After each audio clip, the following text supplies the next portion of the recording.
Good morning, good afternoon, mostly good morning, I guess, and welcome to this 2-hour intensive training. Can you hear me? We can, Oreto. Yes, okay. Okay.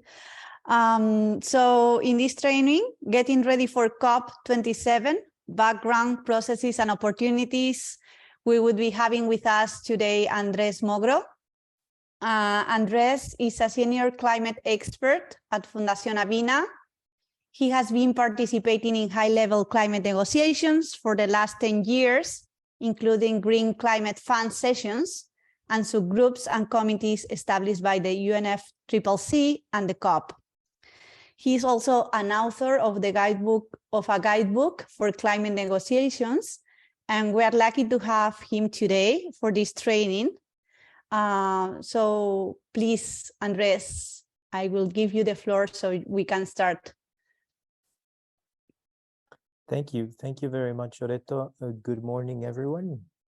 I think before we begin, I'd like to give the floor to our interpretation team for some technical announcements on how to use the interpretation function in Zoom.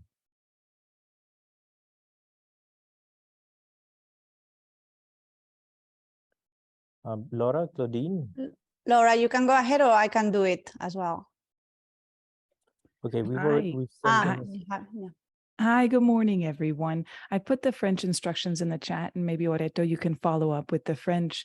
But today we will be exchanging ideas in both French and English, and so we want to get everyone on the correct channel before starting.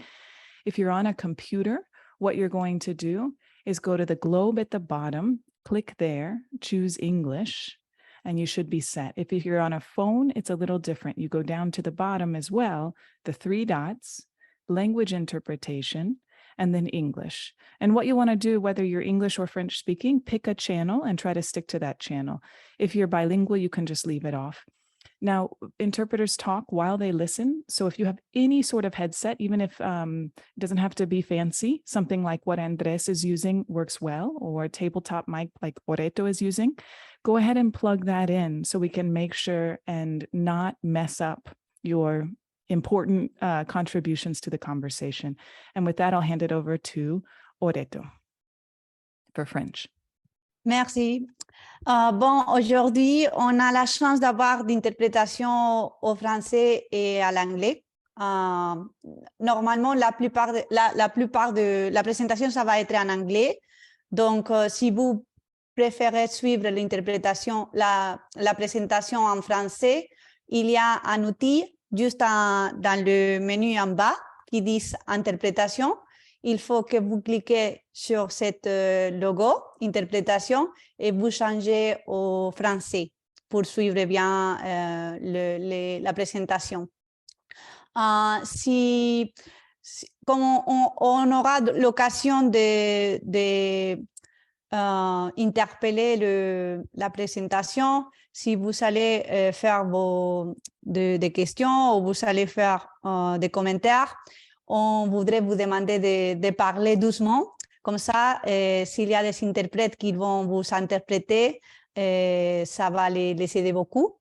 Ainsi, ça serait bien si vous pouvez utiliser un microphone externe, comme celle que je n'ai, ou bien des écouteurs avec des microphones aussi qui sont attachés à votre ordinateur. Et comme ça, si vous avez des interventions pendant la présentation aussi, ça va être plus facile pour les interprètes de vous interpréter. Merci beaucoup et je donne déjà la parole à notre trainer, Andrés Mogro. Thank you, Oreto, and merci à toutes et à tous pour être ici aujourd'hui.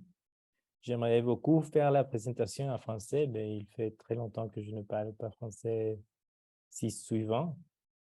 So I'm going to make my presentation in English, and just to tell you all that as Fundación Avina, we've arranged this fairly simple training session in 2 different opportunities. So today's session for the next couple of hours will be both in English and with translation to French. And exactly in 3 hours, we have another similar session with the same team and the same presentation that will take place in Spanish with interpretation to Portuguese.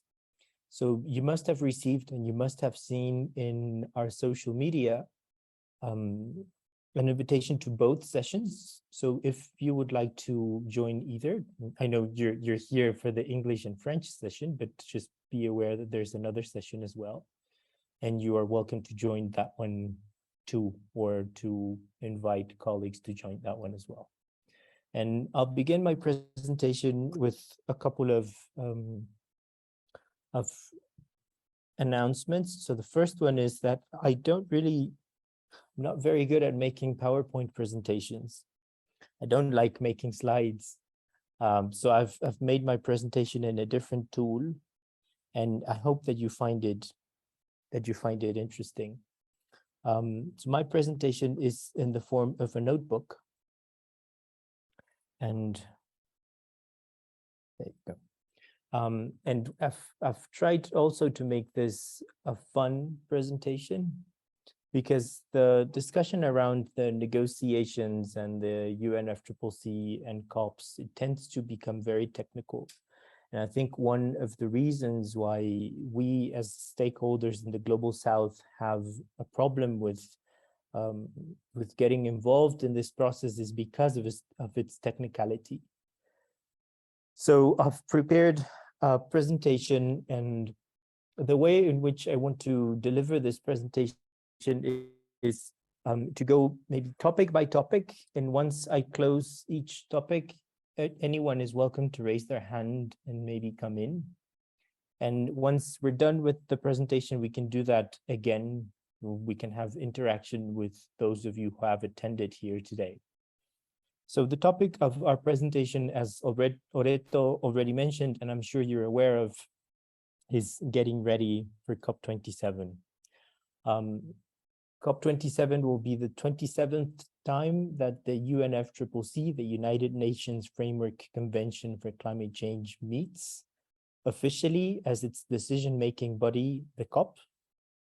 And today we're going to discuss a little bit about background, process, and opportunities for the COP. And of course, it's worth noting that this presentation is brought to you from Fundación Avina with a lot of love. So I'll begin my presentation by asking ourselves, what is a COP? And it's important to know that the COP is not the only COP. Every United Nations convention has a COP. So there is a COP on climate change, there is a COP on biodiversity, there is a COP on chemicals, there is a COP on migratory species, there's a COP on land desertification, and there's a COP on climate change. All of these meet to a certain periodicity. The climate change COP in particular, is born out of the text of the convention. You'll know that in 1992 there was an important meeting that 30 years after we continued to refer in Rio de Janeiro. This was the Earth Summit meeting. And in the Earth Summit meeting, it was one of the first spaces where officially the United Nations as a body discussed the concept of sustainable development and what that means. And out of this convention, 3 conventions were born, 3 sister conventions, we call them. And all of them focusing on environment. These are the UNFCCC, the United Nations Framework Convention on Climate Change, the UNCCD, the United Nations Convention to Combat Desertification, and the CBD, the Convention on Biodiversity. All of these have COPs, and all of these are basically a document with commitments from all of the countries who have ratified this document, and with principles and actions that we all commit to implementing with a certain objective. So the UNFCCC, and we'll get into specifically what the objective is afterwards. The UNFCCC in its text has definitions, it has an objective, it has principles, commitments, and it has articles that refer specifically to research, education, this in terms of content. But the UNFCCC also has content in terms of institutionality, in terms of what it means to have a document with all of these commitments. And in terms of institutionality, the questions that the convention responds to is, do we meet after this? If we do meet, how often do we meet? When we meet, what will the agenda be? What is the pending work after we've now adopted a giant text? What is the pending work afterwards? Do we need to take decisions? How do we take decisions afterwards? And when we meet, what do we meet as? I think this last question is responded by a COP. So Article 7, and I don't want to mention articles because when I do, I feel like the presentation becomes boring. But Article 7 of the convention text creates the COP. And Article 7 creates the COP as a body that adopts decisions. Its role is to promote the effective implementation of the convention. And it also is meant to develop and adopt methodologies, formats, and procedures to implement the commitments that the convention states. Then Article 8 creates a secretariat, and you will have heard that the secretariat of the convention is a giant institution based in Bonn, Germany, which is why every year there are 2 meetings of the convention bodies, the one at the end of the year, which is the COP, and then one in the middle, which are the meetings of the subsidiary bodies, which I will refer to in a second, which takes place in Bonn every year because the secretariat is in Bonn. And the secretariat has the responsibility of making arrangements and provide with services as required by the COP. So usually decisions that we take at the COP level request things of the secretariat, like the organization of workshops, like the help in logistics for a specific body, the preparation of technical documents, etc. And aside from the COP and the Secretariat, the convention also creates 2 bodies, which are the SAPSTA, the subsidiary body for scientific and technical assessment, and the SBI, the subsidiary body for implementation. I think both have their names self-explanatory. The SAPSTA assesses in terms of scientific knowledge and provides advice on scientific and technical programs. And the SBI considers the information that countries communicate as part of their implementation of the convention. We as countries have the responsibility of communicating how we implement the convention. And this is something that we do through national communications. And those of us who work in the climate world will be more or less familiar with this concept of national communications. The SBI, basically what it does is it assesses implementation of the commitments. And these are not the only bodies that the convention can have or has had. In the past, the COP has created bodies for specific purposes. And these are some examples of subsidiary bodies that were as large as the SBI and as large as SAPSTA, but that have disappeared in the past. There was a working group on the Kyoto Protocol that worked on the negotiation of the second commitment period of the Kyoto Protocol. There was a working group that was called the Long-Term Action Ad Hoc Working Group, the Long-Term Cooperative Action, the LCA, which had the objective of defining something long-term for everyone, which then eventually, years later, turned into the Paris Agreement. We had a working group that was meant to develop a Paris Agreement, the ADP, which was created in 2011 and dissolved in 2015. And then we had one that was meant to develop the methodologies, procedures, and guidelines, what is informally referred to as the Paris Rulebook, which was created in 2015 and dissolved in COP24. Forget about the dates, in 2018. And I just wanted to give, before I move on, I wanted to give you a brief overview of what has happened in terms of the COPs. So we had, these are all of the years that we've had COPs. See, we've been working, officially there have been 30 meetings, or we're at the 29th meeting.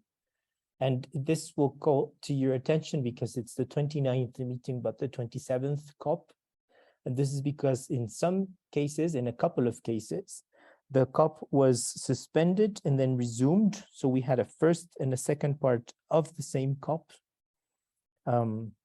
This was particularly calling of attention. But, and I wanted to show you this final cartoon before I move on. Feels like currently people were very concerned about COVID, and we were all telling each other to do something about it. But behind COVID, we had recession, and behind recession, the true monster in the environment and in the world is climate change. Of course, COPs are meant as a meeting to fulfill an objective, which is the objective of the convention, the objective of the Paris Agreement. And just to finalize this first part with a reflection, it doesn't make sense that an objective is never fulfilled. An objective is meant to be fulfilled. And once we get to a point where we can say the convention has been fulfilled and we have reached the objective, we should not have any more COPs. But as long as we continue to have COPs, then we are basically recognizing that the objectives that we have set out 30 years ago have not been fulfilled. So will it ever end?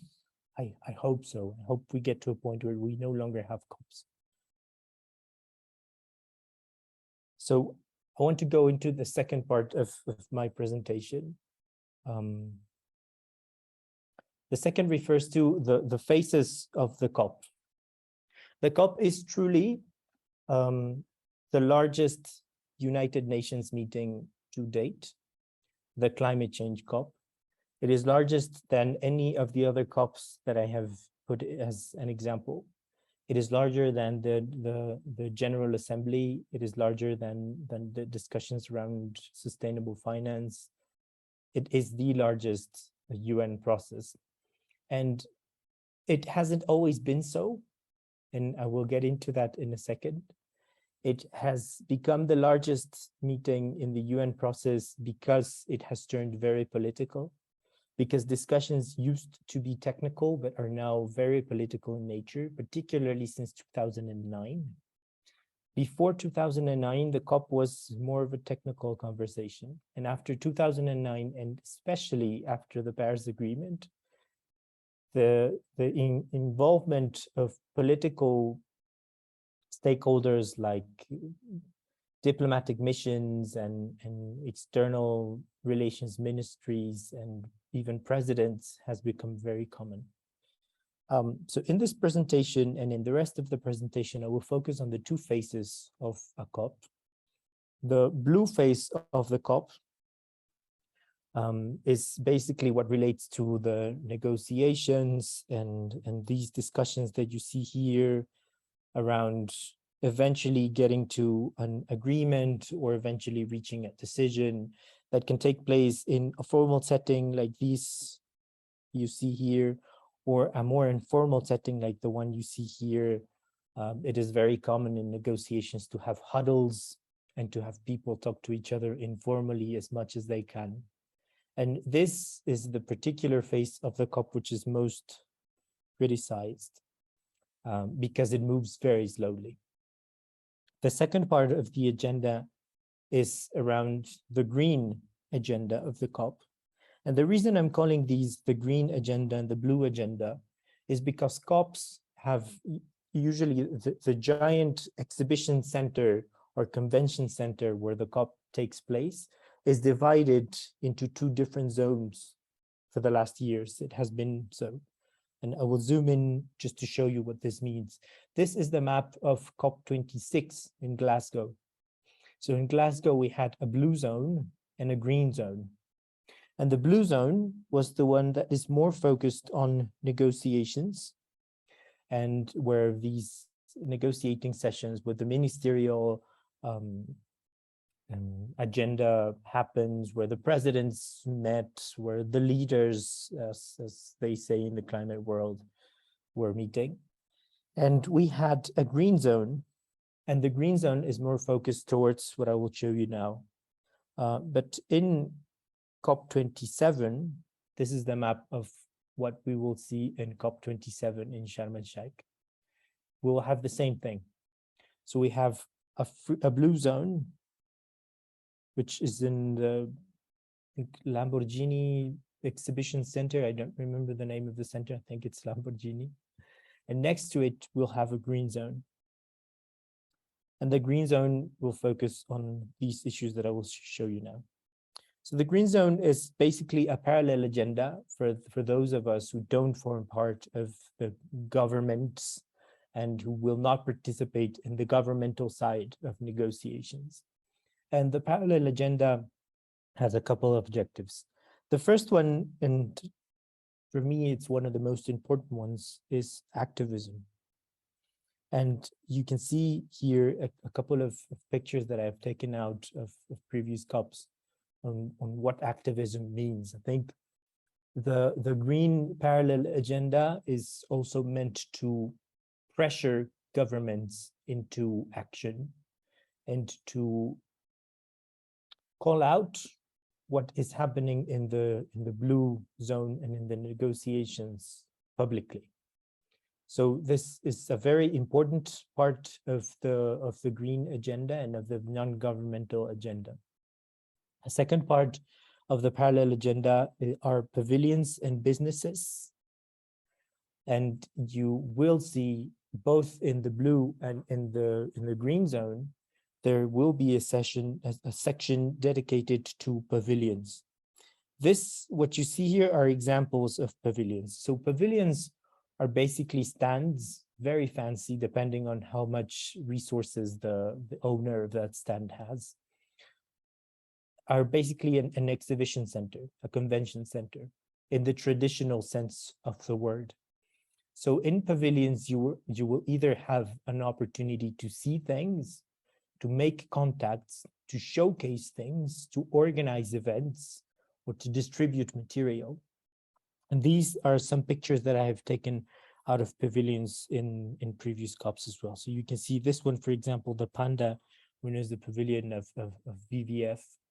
And these are some other pavilions. Pavilions can be owned either by organizations, by coalitions, by countries, by group of countries. You will definitely see in every COP a pavilion by the EU, a pavilion by the Arab League, a pavilion by India, by China, by Brazil, who will rent out a space to have a pavilion and to showcase things. And aside from pavilions in the green zone, you will also have side events. This is a picture of a side event. So side events have different standings. You can have an official side event organized by the COP, and I will get into that in the last slide that I have for you. An official side event where basically you organize an event for people to see, you call out people to participate, you invite people, you disseminate the invitation, and people will attend and will see something that you can showcase at the COP, which is particularly a good opportunity to showcase something to the world because of who goes to the COP. And you can also have side events in pavilions themselves, which is a different agenda. It's not an official side event by the COP, but as pavilions organize themselves and as pavilions have a meeting room, for instance, they can also hold events within the pavilions. And that is usually an agenda that is more difficult to know what happens because each pavilion will have its schedule, and you will very difficultly find these schedules online, depending on how much dissemination the organization is making of its schedule. But you will see in the official UNFCCC webpage the schedule for UN organized side events. And finally, and I think this is also one of the reasons why many stakeholders go to the COP On the green side of things, on the non-governmental side of things, it is very important to find and make best use of the opportunities for networking. And I will also get into that later. So this, in a nutshell, are the two phases of the COP, and I will go in my presentation in detail on each of these phases. So let's focus first on the negotiation side of things, on the blue side of things. Maybe before I go into the blue side of things, we can respond to a few questions on this introduction. I see there are a couple of questions in the chat. There is one, but if anyone else would like to take the floor, and maybe I'm not the only one speaking for so long, you're very welcome to raise your hand as I read the first question. So the first question is from Tiffany Chalmers. Hi, Tiffany. Your question is accreditation of organizations only required for Blue Zone or also for Green Zone? That is a good question. And it is required for both. You will receive, when you go into a COP, a badge which you hang around your neck, and there are different colored badges. You have badges, let's see if I remember these correctly. You have pink badges for governmental representatives or negotiators who go into the Blue Zone. And within that Blue Zone part, you also have orange badges for heads of delegations, and you have white badges for ministers and high-level representatives. And on the other side of things, which can also go into the Blue Zone, you have yellow and green badges for non-governmental organizations. And I remember also being, I think there's only yellow and green, but you also have badges for press. You have badges for observing organizations. And if you want to attend, you have to be accredited by either a party who can accredit you as part of the national delegation, or by an observer organizations. And you will very easily find in the UNFCCC webpage or in Google, UNFCCC observer organizations, and you will find all of the organizations that have been registered in the UNFCCC as observers and who have the ability to accredit people and have delegations. I have a second question by Jonathan Andreas. He says, does the Secretariat produce the text that negotiators are going to discuss? That is also a very good question. There are different ways in which a negotiating text takes form. The first one, the Secretariat never prepares a text that negotiators discuss. There are two ways in which a text can be born, at least in its first iteration. The first one is created by co-chairs of that specific negotiating group. And I will go into that later, but I'll give you the generalities now. When you have a specific agenda item and you open that agenda item, then negotiating groups and negotiators will tell the co-chairs who are leading and presiding on that group what their expectations are and what the outcome of that specific issue should be from their point of view. And once there's a round from everyone and the chairs and the Secretariat team supporting the chairs have taken note, they will need to prepare a first iteration.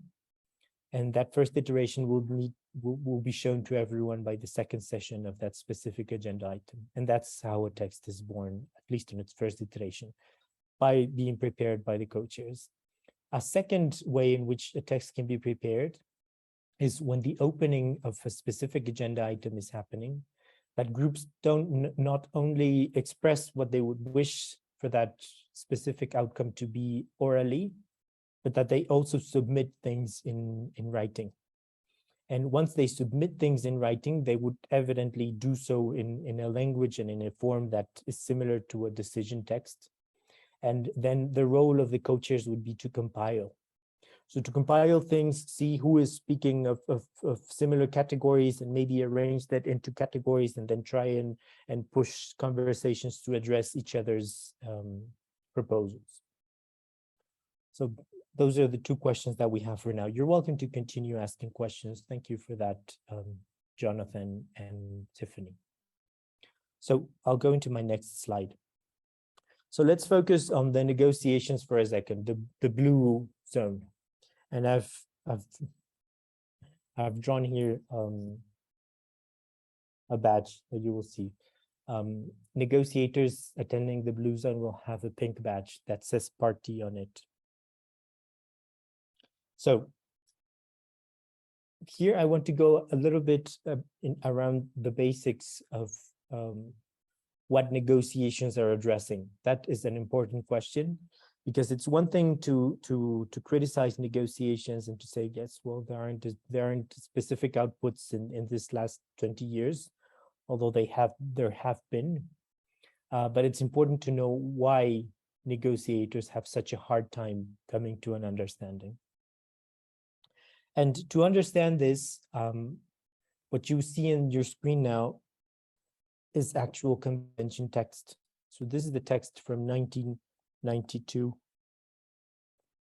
The objective of the convention and of the COP and of every conversation that we have with the UNFCCC and every agreement and even the Paris Agreement and every NDC, the objective of everything is the objective of the convention. And it says, we are meant to achieve a stabilization of GHG concentration at a level that would prevent dangerous anthropogenic interference with the climate system, and that this level should be achieved within a time frame sufficient to allow ecosystems to adapt naturally. And I will tell you in a second, well, I'll tell you now why some of these definitions I have highlighted. And I've highlighted level, dangerous, and time frame, because purposefully, negotiations tend to agree upon a text that can be interpreted differently depending on your point of view. And this is something that I call the unagreed to agreements. Unagreed to agreements. So it looks like we've reached an agreement, but from my point of view, honestly, it can't be an agreement if we are all reading it differently. If we're all reading it to our convenience, and that's why we are happy with the text, because we'll go back and we'll explain it very differently in our countries or to our societies. It's not really an agreement. And the objective of the convention is a clear example of this. Why? Because we should have had a quantitative objective for the convention, but saying we want to stabilize at a level is very unclear, honestly. For many years, there was a discussion around what this level should be. And in COPs 10 years ago and more, this level was measured in parts per million of CO2 in the atmosphere. And at first, we thought this level should have been 300 parts per million. Then, evidently, we overdid that level. We went past it. And we said, no, then the level should be 400. And no, the level should be 450. But every year, the measurement of how many parts per million we have of CO2 particles in the atmosphere goes over that. And we've never reached that level. But the point that I'm trying to make is that from the beginning, we didn't know what that level was. We then never knew what dangerous anthropogenic interference with the climate system was. We never defined what that was. So it's very easy to interpret what a dangerous interference was and what wasn't dangerous in the past. And you will see, I don't speak in my presentation about the IPCC, but the IPCC, I hope that you're more or less familiar with it, is the Intergovernmental Panel on Climate Change. And it's a body that is comprised of thousands of scientists around the world who revise bibliography and scientific articles and come out with the latest information on scientific knowledge on climate change. The IPCC still continues to this day to be influenced by this type of political reading, because you will see in the IPCC reports that the way in which they affirm a climate fact is by saying there is more or less certainty, there is very little certainty that this is the case, there is more certainty that this is the case, we are more or less sure that this is the case. The IPCC sadly can never say we are 100% sure that this is the case, although they are. If you ask a scientist that forms part of that discussion, they will say, of course we are sure. But it is the political influence that doesn't allow us to say we are 100% sure. And the same thing has happened with what a dangerous interference would be. Evidently, because of the political implications of what it would mean to say that a country is doing something dangerous for the rest of the world.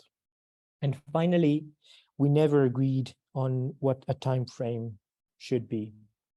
The convention began in '92. We continued to discuss this without a time frame. Which was the time frame in which we had to achieve this objective was never discussed. And now the time frame is more or less set out by science, because the Paris Agreement has more or less tried to say what this level should be. We've said, okay, this level should be 2 degrees Celsius.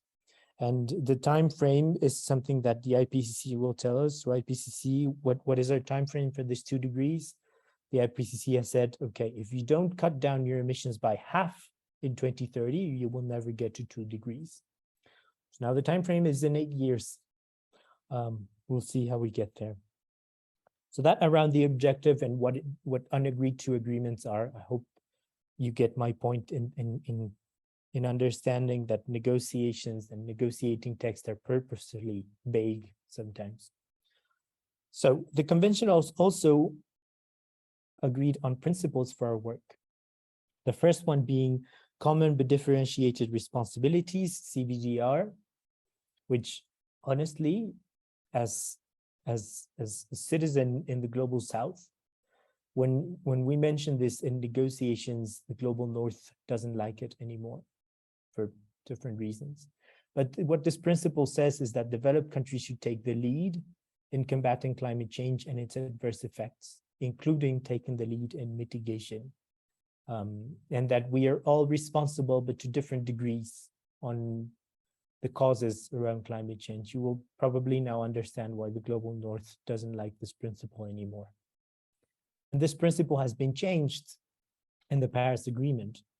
In the negotiations going to the Paris Agreement, we wanted to make sure that the agreement itself was respectful of the principles of the convention, because the objective of the agreement, and you will see this in Article 2 of the Paris Agreement, the agreement says the objective of the agreement is to fulfill the objective of the convention.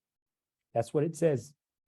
So it's still a little bit disconcerting to think that the objective of the agreement is to fulfill the objective of the convention, but we don't like the principles of the convention. So the agreement has a new sort of principle that says CBDR RC. So we have common but differentiated responsibilities, but we have respective capabilities. And this, from the understanding of the global North, refers to how the level of development and economic weight of the global South has changed since 1992, and so has the participation in global GHG emissions. So a second principle that the convention set out was that there should be full consideration of specific needs and circumstances of developing countries, especially those that are particularly vulnerable to climate change. Again, I've highlighted particularly vulnerable in full consideration because we have no idea what this means. To date, we don't have a list of countries that are particularly vulnerable. We know, of course, that small island developing states are particularly vulnerable, that least developed countries are particularly vulnerable because of their level of development. But we don't have a list, and some countries, of course, can recognize themselves as being particularly vulnerable without anyone having a say in the matter, which also makes sense. And we have no idea what it means to have full consideration of those needs. We're still discussing that. It's a shame, honestly. There's a third principle, which is the precautionary principle. The precautionary principle, what it says is that we should not slow down or limit action with the argument that there is insufficient scientific information. That's the precautionary principle. And there's a fourth principle around the promotion of sustainable development, saying that still, even though we need to act upon climate change and fulfill this objective, we should not get in the way of sustainable development. And that finally, countries should not implement unilateral measures that will affect either the right to sustainable development of other countries or their economic status. So for instance, and this of course relates to countries that are highly dependent upon fossil fuel derivatives in their economies. So for instance, if we were to take a decision around prohibiting countries to import oil, it would definitely have a giant impact upon the economies of countries that depend on oil as a big part of their exports. So that would be a unilateral measure that cannot be taken. And then the convention, and I hope I'm not taking too much time, the convention goes into commitments. So we have commitments.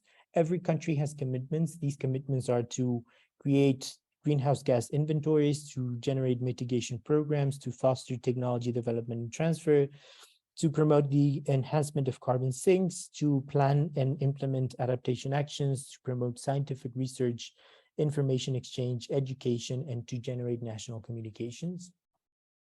The reason I want to go into these commitments is because these are commitments for all. These are commitments for every country. But the convention, after having defined commitments for every country, also defines commitments just for developed countries.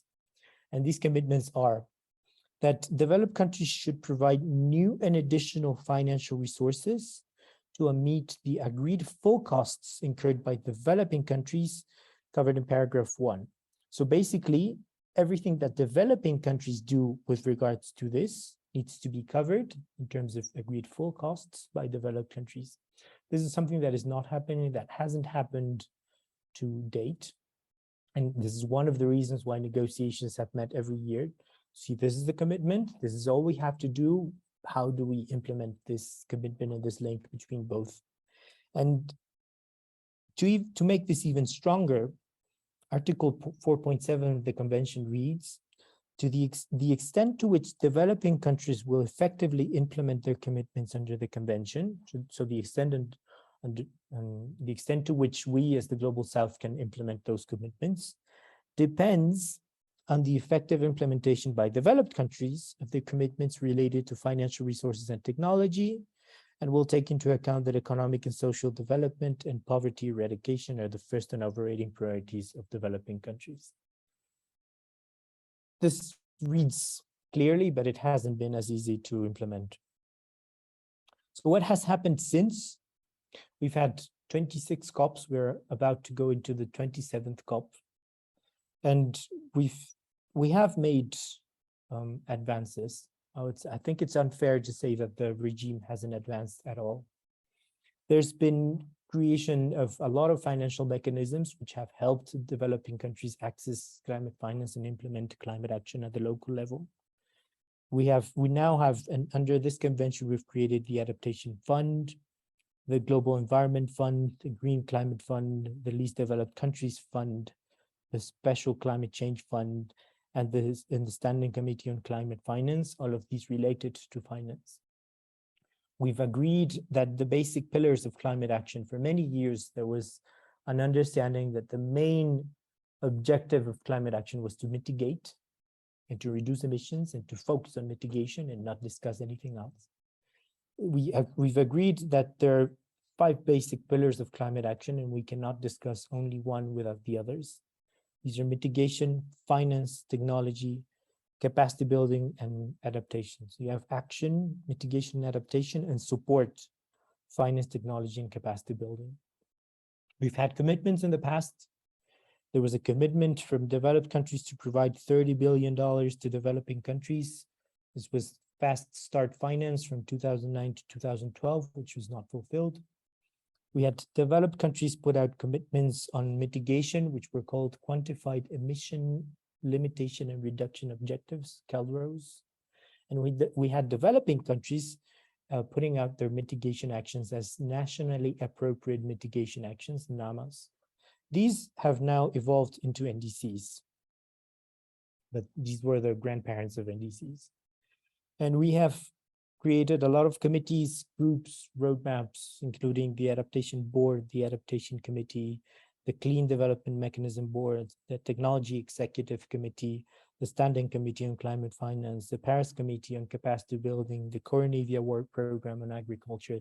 This is just to mention a few. So to summarize, the climate regime has inflated a lot. So just a quick reflection on the three main instruments for climate action that we have now. We have the convention, the UNFCCC, we have or had the Kyoto Protocol, and we have the Paris Agreement. And if there are three things that one single agreement on climate change needs to work fine, is it needs to be ambitious, it needs to be enforceable, and it needs to be inclusive, but we never have the three of them. And the analogy, the more or less dumb analogy that I like to make when I explain this is like looking for a husband or looking for a wife. You want them to be attractive. You want them to be intellectually sane, to be compatible intellectually with you. And you want them to be single, of course, but you never get three. They're either attractive and sane, but they're not single, or they're either single and attractive, but they're crazy, or they're either sane and single, but they're not attractive to you, at least. This is the same thing that has happened with the climate world.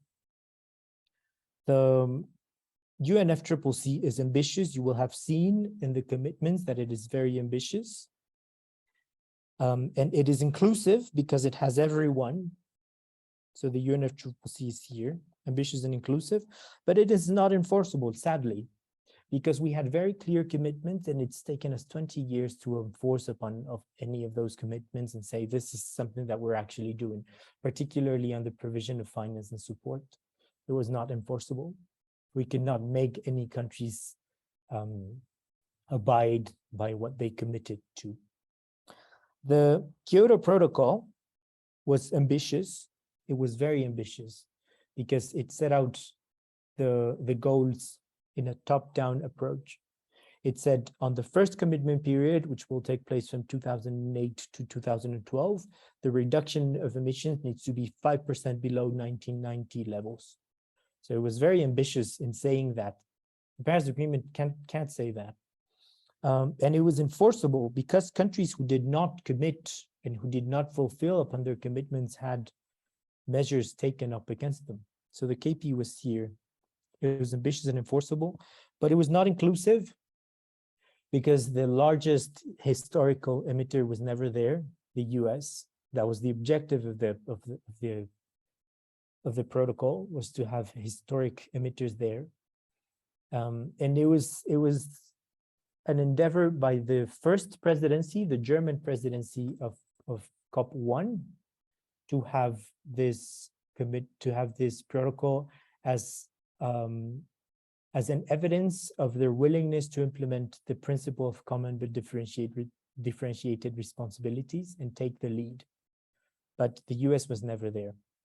And in 2012, when we were beginning the second commitment period of the Kyoto Protocol, which lasted until 2020, not only was the US still out, but all of its friends left. So New Zealand left, Australia left, Japan left, Russia left, Canada left. And the Kyoto Protocol from 2012 and 2020 was an EU instrument because it was only the EU who was there. And the Paris Agreement has the same fault, the same thoughts. It is inclusive because everyone is in the Paris Agreement. And it is enforceable because those of us that don't fulfill our NDCs will have measures taken up against us. But it seems like it was a curse that the Paris Agreement could not be ambitious. Because what the Paris Agreement does is it binds countries to fulfill commitments that they define on their own. So what I compare this to is like telling anyone, you need to run a marathon and I will give you a medal after the marathon, but you can decide how long to run. And I would choose to run 100 meters. And I would run 120 to tell the world I have overachieved my NDC. I have done twice as much as I decided to do on my NDC. But NDCs in many cases are baselines. They are what countries were going to do anyway. So that's the obstacle in the Paris Agreement. So how it works now, and I'm sorry that this slide is in Spanish, but I will go through it. How it goes now is we have 2020. Let me change color.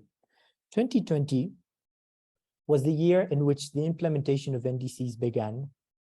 This, of course, this agreement we agreed in 2015 that we would begin implementation and NDCs in 2020. And we agreed also in the decision that adopted the Paris Agreement that the presentation of this NDC would need to be between 12 and 9 months before its entry into force.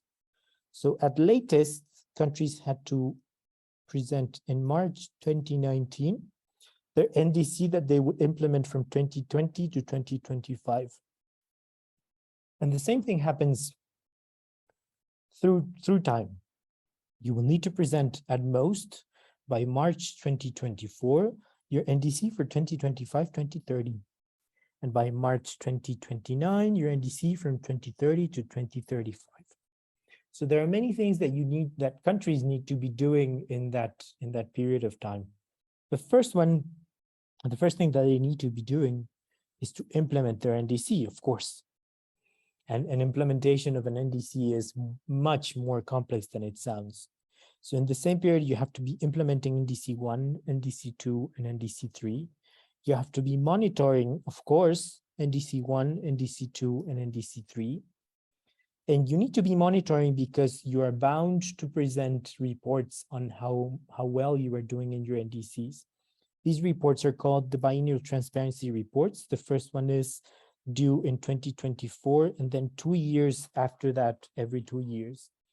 This, in terms of challenges, I think is the largest, the more difficult challenge for developing countries.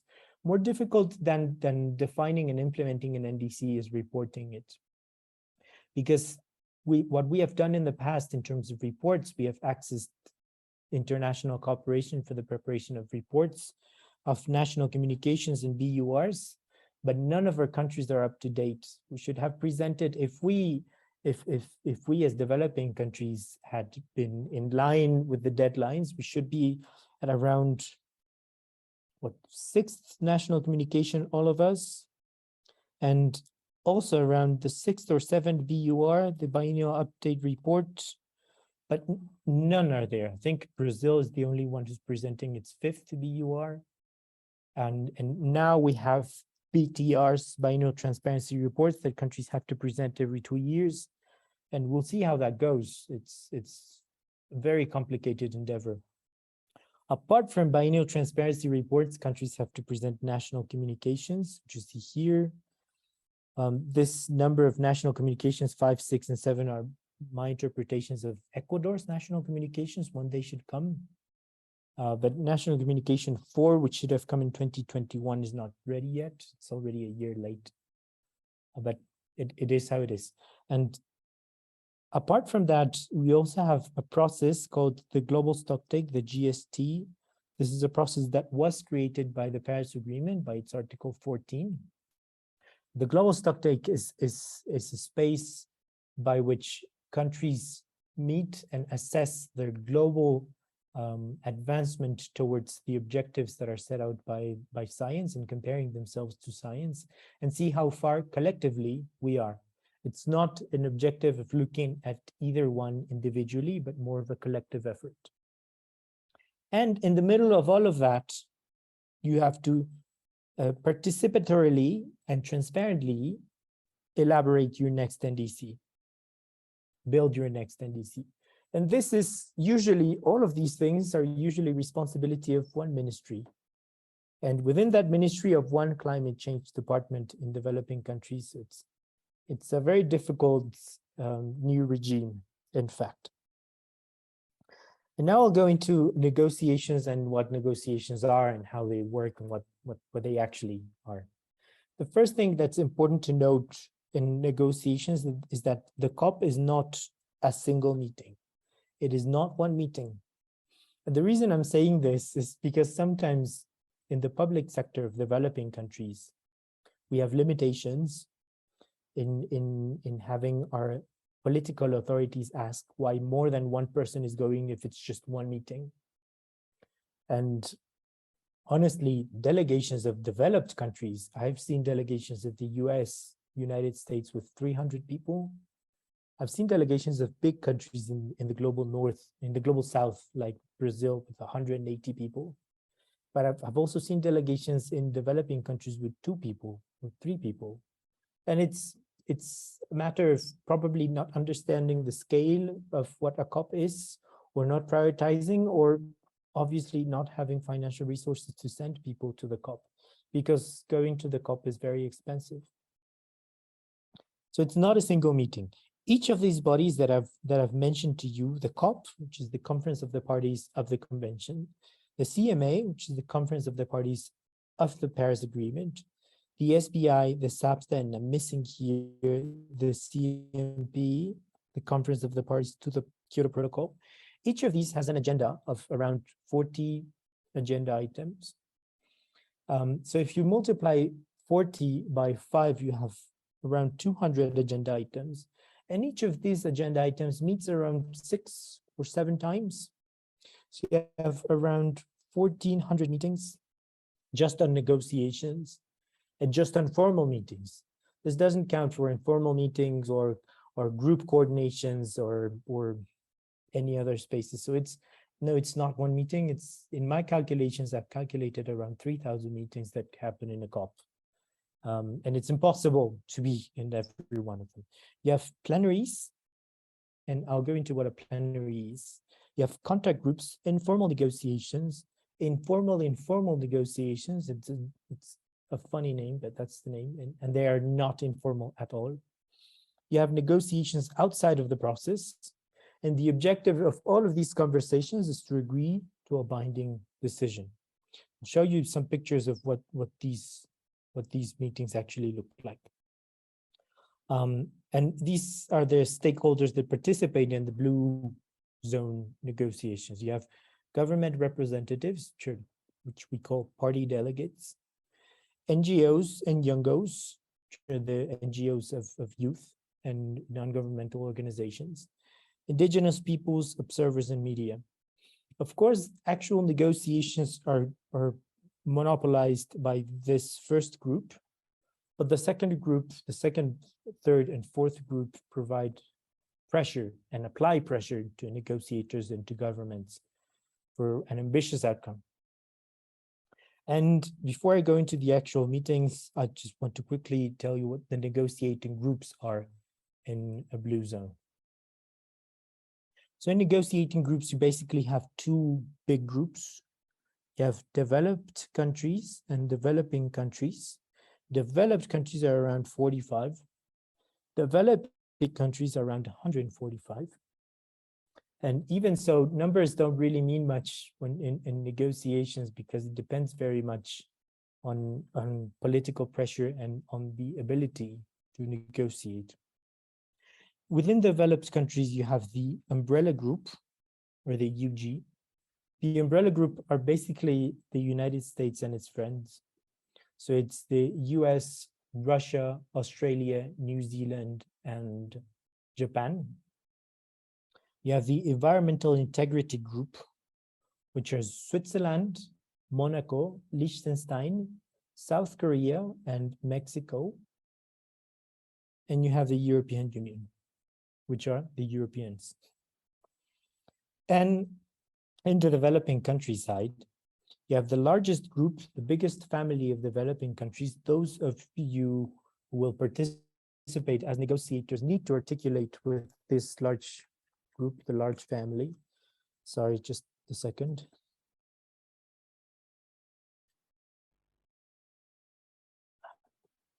Thank you, Marie-Claire. This big group is the G77 in China. The G77 in China comprises all of the rest of developing countries. And it also has subgroups. But the objective of a big group like that of a giant family is to have one common position. If we can speak with a single voice as the G77 for any agenda item, it is to our advantage. If the subgroups of the G77 don't manage to agree upon a position, and the group doesn't have a single position, they will negotiate as subgroups, but it's easier to conquer in that way. It's divide and conquer. So the G77 has ABU as one of the groups, which is just 3 countries, Argentina, Brazil, and Uruguay. They have ILAC, which is the Alliance of Independent States of Latin America and the Caribbean, which includes mostly right-wing states in Latin America, like Peru, Colombia, Chile, Guatemala, Panama, Paraguay. And you have the Arab League, which are the Arab states, the LDCs, the least developed countries, which are a UN group recognized by the UN. It's around 48 countries, if my memory serves me well. You have AOSIS, which is the Alliance of Small Island States. And you have AGN, the African group of negotiators, which is the only one out of all of these groups that negotiates as a continent. These are the 54 African states. And of course, you can form part of more than one group. And you have a group that has a little bit of all of these, just called the like-minded developing countries, which are led mainly by China, India, Saudi Arabia, but you have a lot of countries from Latin America, like Ecuador, Bolivia, Cuba, and you have countries from Asia, like Philippines, like Singapore. You have countries from Africa, like Egypt, like Mali. So it's a very peculiar group. And now I'll go into what the meetings are. You have basically 2 types of giant meetings. The first one are plenaries. And a plenary is usually the type of event that you see when you Google UNFCCC negotiations, and you see a giant room full of people. That is the plenary. This, for instance, the picture that I'm showing below, I hope you can hear me well. I see that my internet connection is unstable. So the plenary is what you see here in this picture. This is a plenary. And a plenary is not a negotiating session. A plenary is either the opening or the closing of a negotiating body. So there's an opening and closing plenary for COP, for CMP, for CMA, for SBI, and for SAPSTA, so at least 10 plenaries. But the plenaries are a formal space. And they're the formal space where the presidents of that body, either the president of the COP, which is the same president as CMP, CMA, and COP, will open negotiations, will appoint co-chairs for each of the agenda items, and then we'll move on to meetings at that level. And the SBI and SAPSTA will do the same. They will either open or close negotiations, adopt conclusions in the case of SBI and SAPSTA, and in the case of the COPs, they will adopt decisions. So that's the plenary. The plenary is basically a giant room where all countries will sit, and they will sit in alphabetical order. You will have your seat assigned to you. So if you go into a plenary and you're part of a delegation, you need to find the seat with your country's name on it, and that's where you will sit. And you have at the first part of the room, these spaces per country, the ones that I've highlighted in dark blue. And at the back of the room, you'll have spaces for observers. So you have observer organizations, NGOs, Youngos, women's organizations, local indigenous peoples organizations, media, the press, that you will have in the back of plenary. But to be honest, as someone who's been involved in negotiations, plenaries are not where the fun part happens. And you have roundtables. Roundtables are where negotiations happen. In a roundtable, you will have, and I'll show you a picture of a roundtable here. This is a roundtable. I think the slide is a little slower. This is a roundtable, for instance. So in a roundtable, you have the co-presidents of the agenda item here and here. And you have people from the secretariat who are supporting the presidencies here, the co-facilitators or the co-chairs. And you have a room full of negotiators. That is a roundtable. Sometimes it sits like this. Other times it's more of a not a round table, but a square table, although it's called a round table. And the objective is that we can all see each other. So you have the co-chairs sitting at any part of the table, and you'll be given the floor and giving the floor to the rest to engage. This is where actual negotiations happen. So in a round table, you have, as I've shown you, you have two co-chairs. These are a co-chair from a developed country and a co-chair from a developing country. And you have two basically because as groups, we distrust each other. And once it's open, usually co-chairs, they generate a good relation among themselves because they have the same objective and they have to be neutral. But what they do is they interchangeably preside upon sessions, or they can define their own methodology. And usually in negotiations, those who take the floor are group leads. So I've shown you what the group negotiators are, what the groups are. You will have, once you open the floor for interventions, you will have the coordinator of G77 speaking. Then you have each of the groups, subgroups of G77. Then you will have the EU speaking as a single voice. You may have EIG speaking as a single voice. And very rarely, usually only in plenaries, the UG speaks as a single voice. They tend to speak individually. But it is very rare for a developing country to be negotiating there on its individual capacity and not as part of the group. They will need, as a country delegate, you need to make sure that your position is reflected in the points that are raised by your group coordinator. Be that if that group coordinator is the group coordinator of AOSIS, of AGN, of LMDC, of ABU, that coordinator's role will be to pressure the coordinator of G77 into having the G77 adopt that as a group position. Sometimes it's possible that the G77 has a common position. And if that's the case, then you have one person here, one golden person here, negotiating on behalf of all developing countries and fighting probably against 4 or 5 people.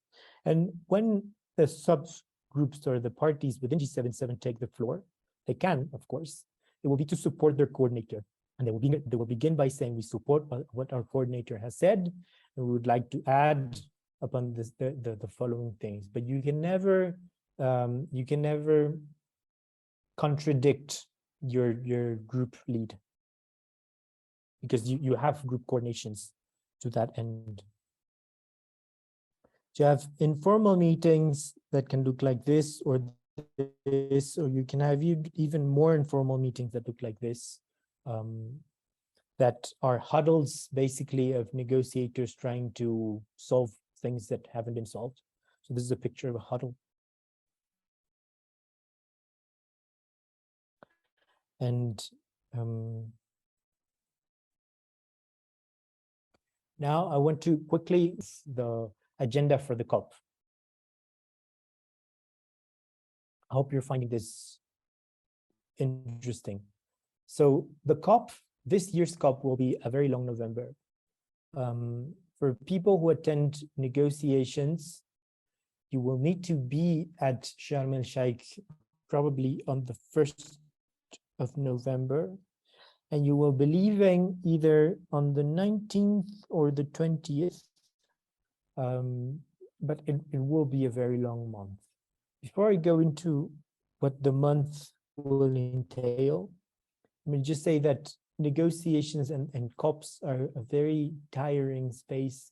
It's exhausting to go to a COP because you will have anything between 18 to 22 days away from home, always wearing a suit, always wearing uncomfortable shoes.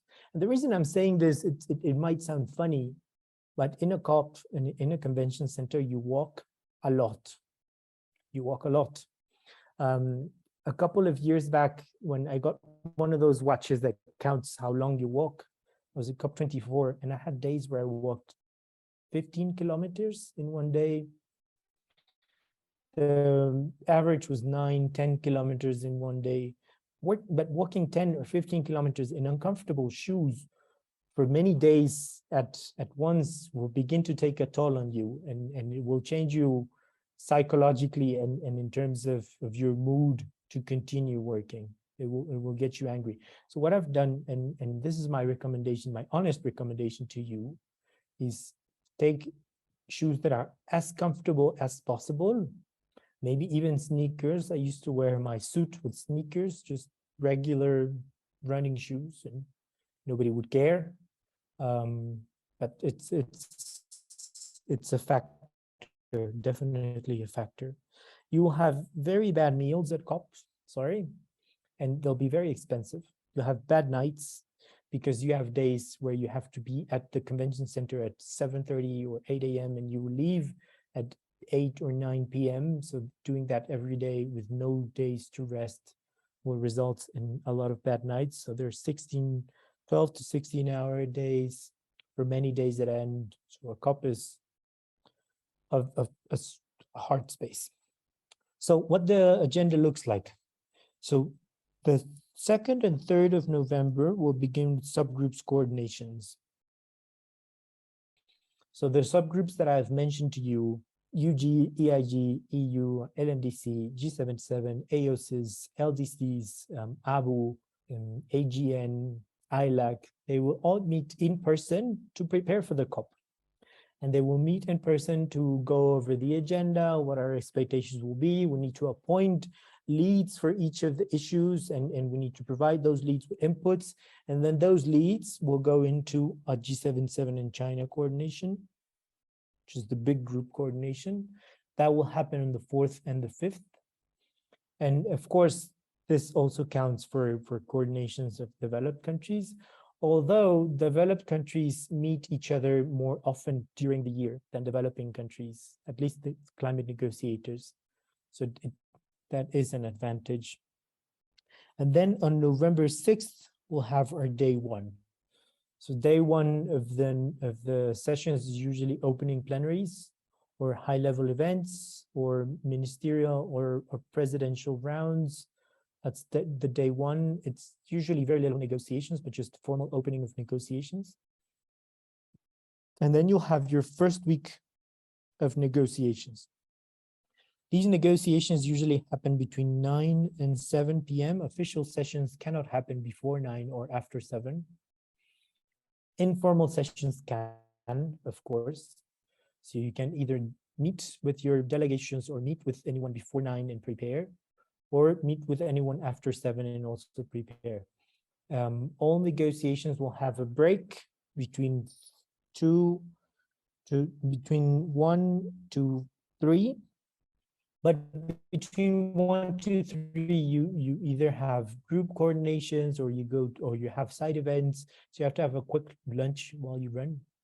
Coordinations happen between 8 a.m., before 8 a.m. or after 7 p.m., as I've already mentioned, and side events, at least official side events, tend to happen between 1 and 2. On the last 2 days of the first week, the agenda items that are in the agenda of the SBI and SAPSTA will need to close. So those will be, if you look at the agendas of these bodies, you will see the items under the agendas. These will need to close in the first week because their outcome are recommendations, and then they move on to decisions in the next week, or if they manage to, they can adopt some at the end of the first week. Now there's a Sunday between these 2 weeks, between these almost 3 weeks, that is off. And I'm saying off with quotations because usually groups meet to regroup, to coordinate, to see where they are, to assess the first week. So it's not really a day off. At least if you're part of the negotiations, it's not a day off. Then you have the second week. The second week tends to turn very, very political because it will have a lot of pressure from things that you haven't managed to close on the first week, or very little time allotted remaining. And you have, again, negotiations, coordinations, and side events. Side events tend to stop happening at the mid of the second week because there is a higher focus on negotiations. And in this 2 weeks, the first week and the first half of the second week, you have pavilions, exhibits, the usual convention, green zone of things. Now, in theory, COP ends on the 18th, Friday of the second week. And my experience, this is going to be my 10th COP. It has never finished on a Friday. Ever. From Thursday, Friday, and Saturday, it tends to not end. So you don't go back to your hotel, or the negotiations tend to go overtime until 2 or 3 a.m. and then resume at 8 a.m. So it turns very, there's a lot of pressure. So there's overtime. Always I've seen COPs end either very late on Saturday or early Monday. So that's why on the 19th I have put overtime, and the 20th real end of COP. We'll see how it is, and I hope you remember this presentation when the COP ends. Okay, I think I'm going to go over this rather quickly because we're almost reaching the time for the presentation. I just want to quickly go over what the country interests and positions are. I have made, of course, general positions between developed and developing countries so that you can see the difference between both of them. In terms of a general position around the climate regime, the general position from developed countries is that mitigation is at the center of climate change. So we should focus all efforts to mitigate. And those who should mitigate the most are the largest current and future emitters. It doesn't make sense to ask of past emitters or historical emitters to continue emitting the most because it's practically impossible. And what they say is that the mobilization of financial resources is a joint effort. I mean, it can't be an endless provision of resources, but a joint mobilization by which developing countries have the responsibility of being attractive to investment. On the developing country side of things, adaptation is a priority, evidently because developing countries have not been part of the largest historical emissions that have caused climate change now. And because of their vulnerability and level of development, then the impacts that climate change is resulting in are mostly felt in developing countries, so adaptation is a priority. Mitigation is enabled by finance, as the convention says. And the provision of finance is a binding commitment for the public sectors of developed countries. This is not a conversation that should move on to what the private sector should do or how we mobilize or how we promote investment. It's an issue of provision of public resources. And that is a big clash between both. And even in developing countries, there's been a discussion around a carbon budget. And what this means basically is that countries should have a maximum amount of emissions they can emit throughout their development process. And if you look at it that way, developed countries have topped their allotment, and developing countries haven't yet. Now, in mitigation-wise, developed countries understand that taking the lead is a principle in the convention, but that doesn't mean mitigating the most indefinitely, because it's not possible. So mitigation needs to respond to world circumstances. Mitigation cannot be dependent on finance because it's now an integral part of sustainable development. So it doesn't make sense that you would develop a city or a water management system or a waste development or waste disposal system without thinking of mitigation. It's an integral part of sustainable development. Mitigation potentials cannot be ignored. So who is emitting the most cannot be swept under the rug. And policy provisions are no longer representative of global circumstances. So who is developing, who is developed, who should provide resources, who should receive those resources, who is binded, who is not binded, that is not representative of what is happening now. So what basically developed countries are saying is the text of 1992, it doesn't reflect what we should do anymore. So from the developing countries' point of view, the UNFCCC stipulates that developing countries' mitigation efforts should be financed. They should continue to do that. The Paris Agreement generates mitigation commitments for developing countries, but most have presented conditional components to reflect upon that need of resources. Poverty eradication is the first and overriding priority. Adaptation is still a priority over mitigation. Now, just to go into adaptation, and I hope I'm not going too quickly. To go into adaptation, from the point of view of developed countries, adaptation action should not replace mitigation. And I've heard this next phrase. The reason you need to adapt is because the impacts of climate change are very large and are very negative. So if you want to adapt less, we need to have less impacts. So the more you mitigate, the less you need to adapt. If you need to adapt very much, then you need to mitigate very much. That's a rationale coming from the global north. Adaptation should be embedded to development policies from the start. Support for adaptation should be an enabler for stakeholder engagement. From the point of view of developing countries, adaptation needs arise from historic concentration of GHG. So the reason we have needs is because there is a historic concentration of GHG. The impacts are, there is at fault, there's someone at fault for these impacts. There's a liability discussion there. Adaptation is needed most in countries who are the least prepared and with marginal GHG emissions. So it doesn't make sense to ask those countries to mitigate more. Adaptation is an overriding priority and support should take this into account. This is not something that is reflected into support. Support is mostly aimed at mitigation right now. And finally, just to go with support, the provision of financial resources from the point of view of developed countries is conditioned upon meaningful mitigation actions. So if you want finance, you need to be already mitigating meaningfully. And I want you to know that meaningful is a definition that can be very openly interpreted, and we don't know who will decide on whether or not it is meaningful or not. Then there's a conversation between the potential for finance between public and other sources.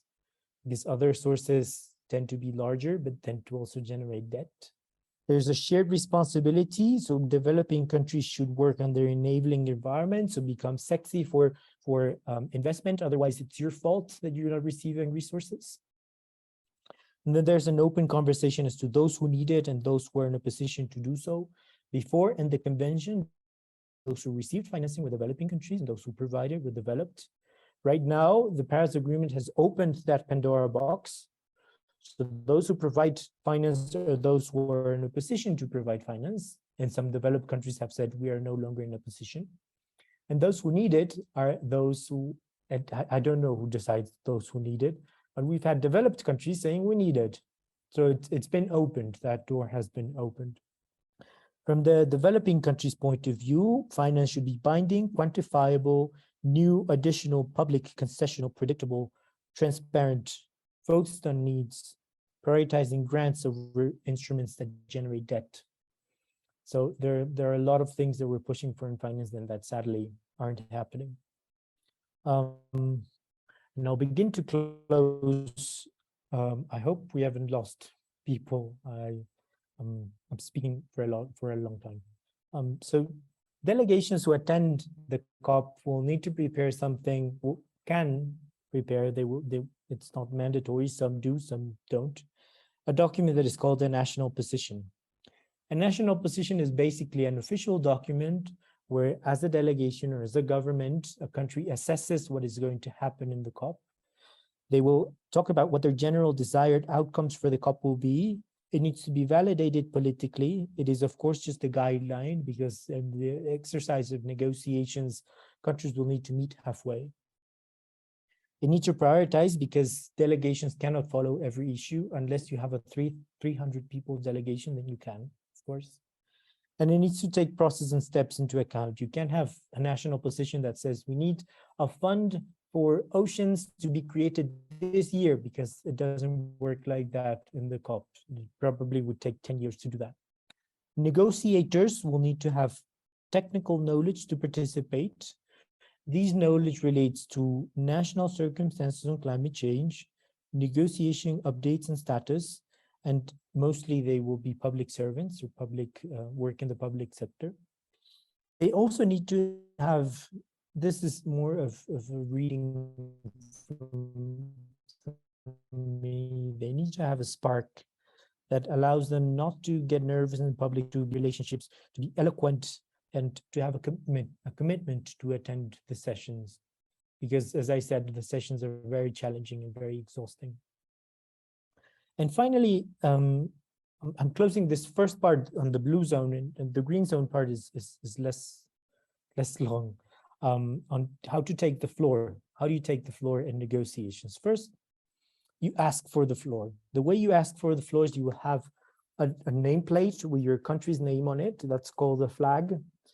You need to stand your flag vertically, and it will be on your desk vertically, and they will write down the order in which people have asked for the floor, and then they will give out the floor in that order. Before you ask for the floor, you need to ask yourself if your group has spoken, your group coordinator. You cannot speak before your group coordinator, because the first thing you will say after thanking the co-chairs for giving you the floor, so thank you, co-chair, for giving me the floor. I apologize for taking the floor for a second time. If you do that, try to be brief, try to have notes before you launch yourself to speak. The first thing you do is you associate support. So I would like to associate myself with a statement made by our G77 and China coordinator, our AOSIS coordinator, our AGN coordinator, and then try to be clear, enunciate, speak slowly. If it's the first time that you take the floor, it is useful to introduce yourself. So it's the first time taking the floor. My name is, I'm part of the delegation of. Try to break the ice, because sometimes people won't listen to you. So you need to either open with something strong, or sometimes to try and make the room a little lighter, people tend to open with a joke. It's also good. Remember to speak in plural. If you're part of the delegation, you are not there speaking for yourself. You're at the very least speaking for a country. So you always say we, my delegation, my group doesn't believe this. We. Be flexible, be open to dialogue, provide in writing if your statement is too long, because the co-chairs will be trying to take note. If you want that note to be reflected, then you need to give them a hand by providing things in writing. Be formal and neutral. I've been more involved in the finance negotiations, and I've seen people refer to finance as money. That is distasteful, so try to be formal. Finance is our money, is our financial resources or financial support, but not money. So try and find the formal way of saying things. Do not contradict your allies. And finally, think after you've taken the floor. And I will close this first part on some tips for negotiations, tips for negotiators. So first, be prepared. If you don't go prepared, you're putting your delegation as a disadvantage. You're putting your country as a disadvantage. You have a big responsibility if you're part of negotiations. Practice active listening. Don't be afraid to ask for clarifications if something hasn't been clear. Ask for the time to consult. If you definitely need to respond as a group, so ask for the time. It's okay to ask for time for consult. So we need a 5-minute break to consult. They will give you that. Identify your red lines, the things that you absolutely cannot cross, and make sure you defend them if other countries begin to cross them. But at the same time, demonstrate flexibility.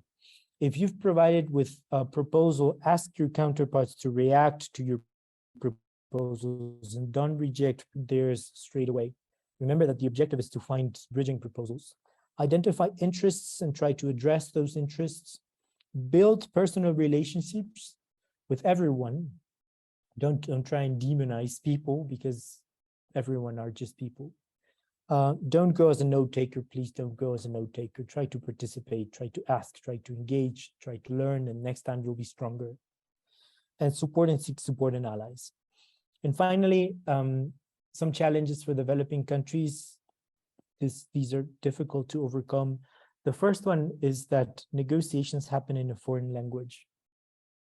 For those of us that were not born speaking English, it is remarkable to think that all of us there have had to study the language itself before being able to engage.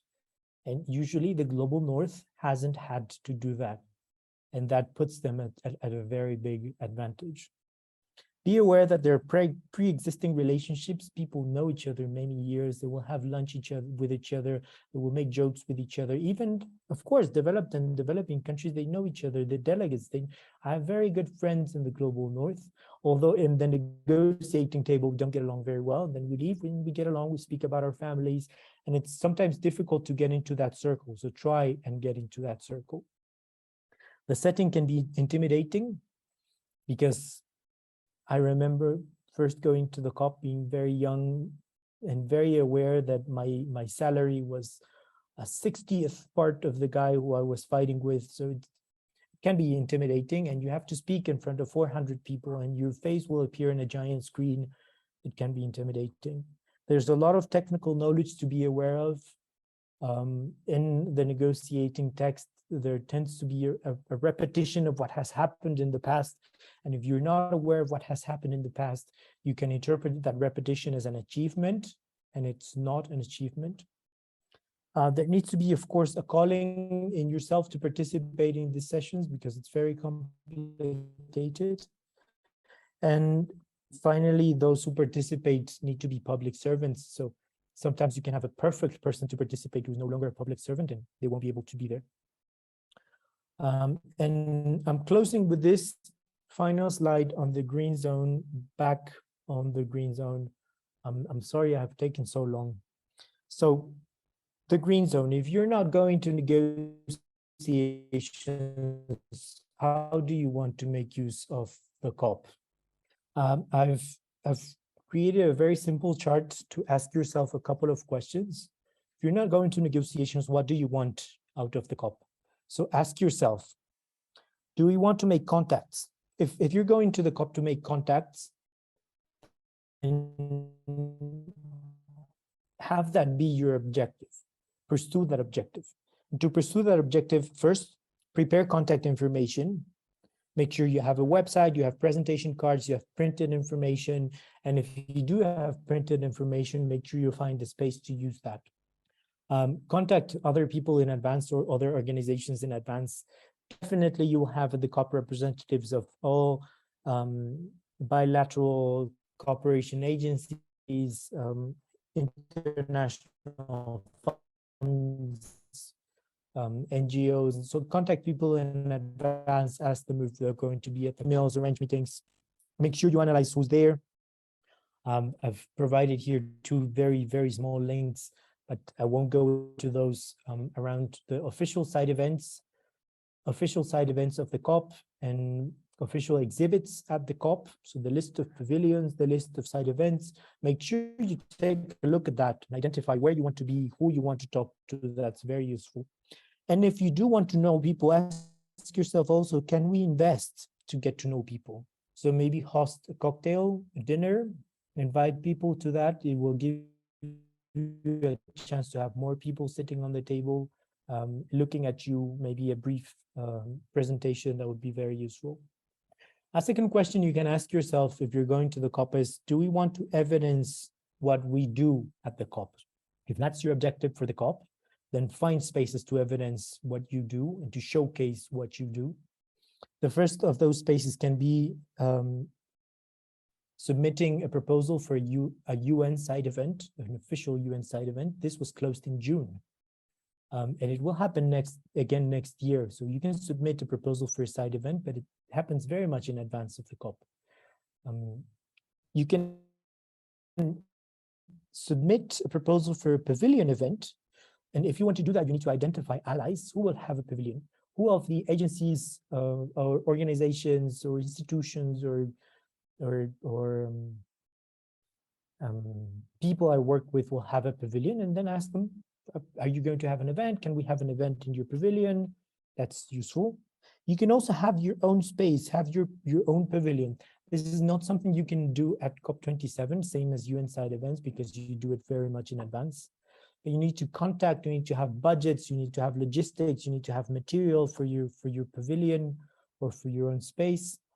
And maybe you can host a press conference, for instance. At the beginning of the COP, you'll have a media office. You go to the media office in the venue, and you ask for a press conference. They will probably assign you a time, a place. You can have a press conference. A third question you can ask yourself is, do we want to influence the global agenda? If you want to influence the global agenda, there are several ways to do that. You can join a coalition that works at that. So UNGOs, for instance, if you are youth or youth NGO, you can join UNGOs. You can join CAN International, which is the coalition of NGOs that also observe the COP. If you want to influence the global agenda, you need to be very informed on the agenda. So you need to know what's happening. You need to know what negotiators are saying, and you can enter the negotiations and observe. There's a very big agenda on NGO sites to observe who is saying something and then ridiculize something for saying something dumb. So you'll have a gazette or a newsletter saying fossil of the day. The fossil of the day is the delegation who says something the least proactive or the least helpful to climate change. And finally, act. So you can have public demonstrations, events, as I said, the gazette, a newsletter, find decision makers, look for meetings, have your voice heard. And finally, a fourth question you can ask yourself if you go to the COP, do we want to join a partnership or an initiative? That's something also that you can do at the COP as a subnational government, as an NGO, as an institution. So ask your allies what partnerships there are, what you can do to join them, what your benefits would be in joining them. Some suggestions that I can give you if you go to the COP with this intention is to find someone from the following campaigns and get assessed, be assessed. So Race to Zero, Race to Resilience, and the Resilience Hub are very good spaces to find people and be assessed as to what partnerships there are, how you can join them, what to do. And of course, remember to consult with headquarters before you join anything.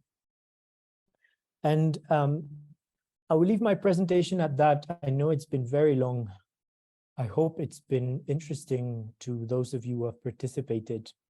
And we can now open for any reactions, questions, comments, suggestions. Very open to those. I see some people have already left the session, but we're open to any questions from anyone. Thank you.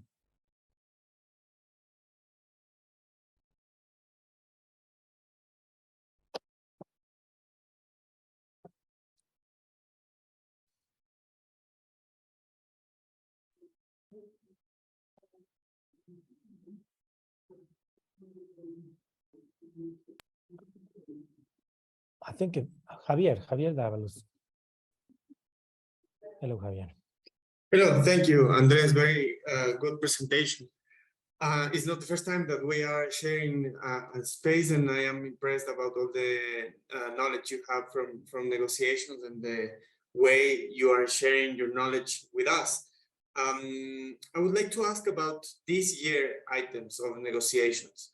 I was hoping that you mentioned a little bit about loss and damage and why it is important and how this subject could be negotiated. Is a very complex issue. And then we have closed the Paris rules, the rules for the Paris Agreement on Article 6. But what's next on carbon markets? We have ambition as well, the mitigation program.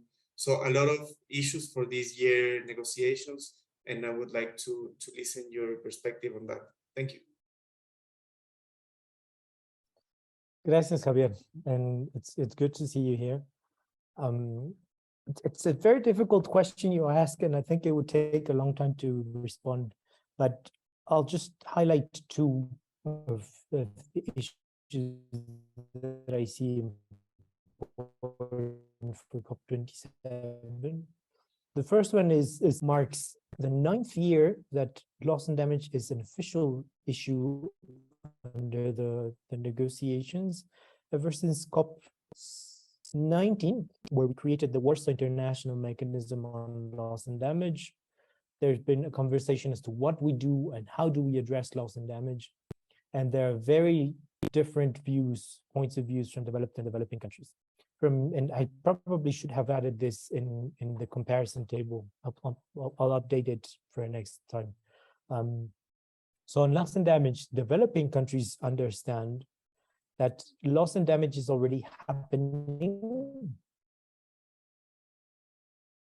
that loss and damage is real, and that loss and damage is very costly, and it's very difficult to calculate what those costs are, because sometimes those losses are intangible. And the objective of developing countries to discussing loss and damage is finding a way in which we can channel support for loss and damage. The problem is that loss and damage from the international point of view has a liability perspective. So there is someone at fault, and if there is a transfer of resources to address a loss and damage impact, then there's a recognition of fault. This is the perspective of developed countries. So what's happened in the global agenda around loss and damage is that there's only been conversations around technical issues, like what types of losses and damages there are, what categories of losses and damages there are, what we can learn from those categories, what are some of the best practices for addressing those losses and damages. And in terms of finance, the discussion has landed on insurances. So developing countries should have insurances, pay for an insurance, and you'll be ready for loss and damage. And that is, of course, ridiculous. Developed countries have denied and have refused to have references to loss and damage in every finance discussion, which is outrageous, to be honest. But that's basically where we are at loss and damage. We now have an opportunity to link it with the finance agenda, because in finance, and this is the second issue that I want to touch upon for this COP, there is a process to establish a new goal on finance. You remember, some of you might remember that there was a previous goal, 100 billion to be mobilized to developing countries every year. There's a very big difference between mobilization and provision. But now that we're in the process of discussing a new goal, it's a good opportunity to establish sub-goals. And developing countries have been very adamant about the sub-goal discussion. And within the sub-goals, we are pushing very much for a sub-goal on loss and damage, and to secure financing for loss and damage. But that is a very red line for developed countries. We have to see where that goes. I think those two issues are very crucial for this COP. And probably a third would be the discussion around particular vulnerability. This, of course, you will have to remember this is a COP that is organized in Africa, and there's a very strong agenda from Africa and from the Egyptian presidency to have a special recognition for Africa to be recognized as a particularly vulnerable continent, which is fine. Honestly, in my opinion, it makes absolute sense, but it has political ramifications with other regions, because if that's the case, then LDCs have been recognized as particularly vulnerable. Small island developing states as well. Africa probably will be, and what that means for the rest of developing countries like Asia or Latin America is that the financing will focus on everyone except them. And that's the reading that has been had at the international level. So it turns very political. And that is another issue that we'll see at the COP. I haven't prepared a complete view of everything that will happen in the COP, more of a generality of what happens at COPs. But I hope I've responded to your question more or less.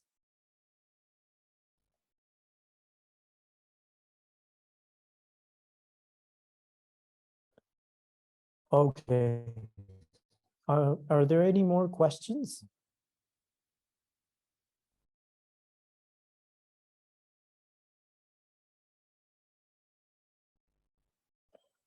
Okay, I think if we don't have any more questions, we can close. It's been very good meeting with all of you here.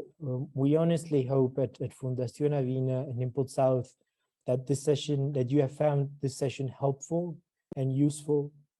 And I just wanted to also announce to all of you who have a link with Fundación Avina and who have a link with our focal points, and you even saw my email at the last slide. I will send my email again in the chat, that we will have a delegation at COP.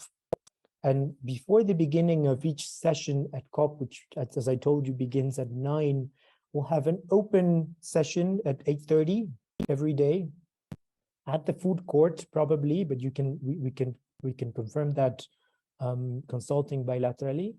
And the objective of this session is just to sit and talk with anyone who wishes to join on the opportunities that they see, if they want to have any assessment, any response, any conversation around what's happening, what will happen, what has happened, and maybe just talk and get some guidance. You are very welcome to join us every day at 8:30 at the COP. If you want to form part of these conversations, you're welcome. These are open. I'll just leave my email here at the chat, so you can contact us. And you're very welcome to join us and see each other at the COP. Thank you again, everyone. I hope you've had. Thank you.